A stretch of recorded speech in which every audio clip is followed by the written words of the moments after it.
ప్రభునామమునకు ఘనత కలుగునుగాక.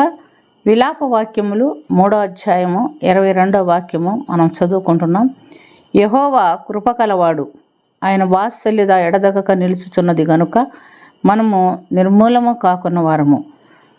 ప్రవక్త అయినటువంటి ఇర్మియా ద్వారా రాయబడినటువంటి విలాప వాక్యములు మనం గమనిస్తున్నాం. ఈ ప్రవక్తకి విలాప ప్రవక్త అని కూడా పేరుంటుంది. ఇశ్రాయేలీలు దేవుని పట్ల చేసినటువంటి ప్రతి విధమైన పాపములను బట్టి, వ్యతిరేకతను బట్టి ఆయన వారి పక్షమున దేవుని సన్నిధిలో విలాప వాక్యములు రాశాడు, లేదా విలపిస్తుండు, వాళ్ళ కొరకు ప్రార్థన చేస్తున్నట్లుగా మనం చూస్తున్నాం. చూడండి, దేవుని యొక్క ఎడదెగని ప్రేమ చూడండి. ఆయన ప్రేమ, ఆయన వాత్సల్యత ఎడదెగక నిల్చున్నది, ఆయన కృపగలవాడు అని మనం చూస్తున్నాం. ఆయన కృప, ఆయన ఎడదెగని వాత్సల్యత ఏమిటంటే, మన అపరాధముల చేతనం, మన పాపముల చేతనం మనం సచ్చిన వారై ఉండగా ఆయన మనతో కూడా తన కృప చేతనం, మహాప్రేమ చేతనం బ్రతికించెను అని ఎఫెసీయులకు రాసిన పత్రిక 2వ అధ్యాయం 4-5 వాక్యాల్లో మనం చూస్తున్నాం. తండ్రి తన ఏకైక కుమారుని మన పట్ల ఉన్నటువంటి తన ప్రేమను బట్టి ఈ లోకానికి పంపించి మనందరి నిమిత్తము ఆ సిలువలో బలియాగం అవునట్లుగా ఆయన నియమించినట్లుగా మనం చూస్తున్నాం. చూడండి, కుమారుడు మన రక్షణ కొరకు ఈ లోకానికి వచ్చాడు. ఆయన ఈ లోకానికి వచ్చి ఏం చేశారంటే, ఒక్కసారిగా సిలువలో తన బలియాగం పూర్తి చేసుకున్నట్లుగా మనము చూస్తున్నాం.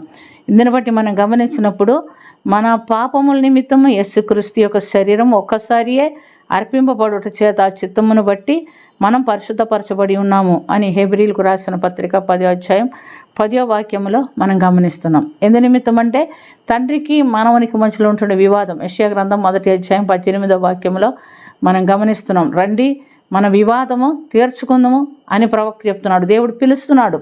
పాపులైనటువంటి మనుషులకి దేవునికి మధ్యలో ఉన్నటువంటి వివాదం. ఆయన ఏమంటున్నాడంటే, మీ పాపములు రక్తం వలె ఎర్రనైనను అవి హిమం వలె తెల్లబడును, కెంపు వలె ఎర్రవైనను అవి గొర్రెబొచ్చు వలె తెల్లని అగును అని వాగ్దానం చేస్తున్నట్లుగా మనం చూస్తున్నాం. కాబట్టి ప్రియమైనటువంటి దేవులారా, యేసు రక్తంలో మనం ఎప్పుడైతే కడపడతామో, ఆ బలియాగంలో మనం ఎప్పుడైతే పాలు పంపులు పొందుకుంటామో, అప్పటి వరకు మన పాపం ఎర్రగా దేవునికి కళ్ళ ఎదుట కనపడుతుంది.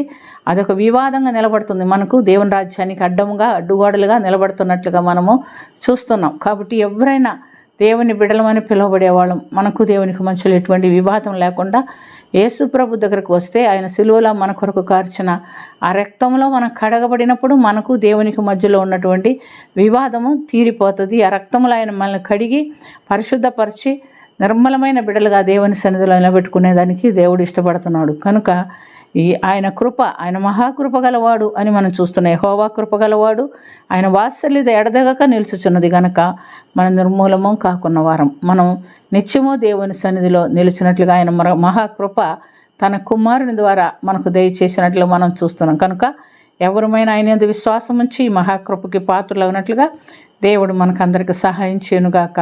ఆమె ఈ కృప కలిగిన ప్రభు యేసు రక్షక, నీ మహాకృప మా యందు నిలిచి ఉన్నది కనుక మా అపరాధముల చేతను, పాపముల చేతను మేము చనిపోకుండా నిత్య జీవనకు పాత్రలైనట్టుగా నీ ఏకైక కుమారుని లోకానికి పంపించి మాకు రక్షణ నొసగినందుకు మీకు కృతజ్ఞతాస్తుతులు, స్తోత్రములు, వందనాలు చెల్లించుకొంచున్నాం. కనుక ఏ ఒక్క బిడ్డ కూడా పాపంలో నిలిచుండి నీతి నరకాగ్నికి వారసులు కాకుండా ఉండనట్లుగా నీ ప్రేమ, నీ మహాకృప మేము పొందినట్లుగా రక్తంలో కడగబడిన వారమై, వివాదంలోంచి బయటకు వచ్చిన వారమై, నీ ప్రియ బిడ్డలుగా మార్చబడినట్లుగా మాకు అందరికీ సహాయం చేయమని, దీవించమని, కరుణించమని యేసుక్రీస్తు పుణ్యనామమున అది మిక్కిలి వినయంతో అడిగి వేడుకొంచున్నాము తండ్రి.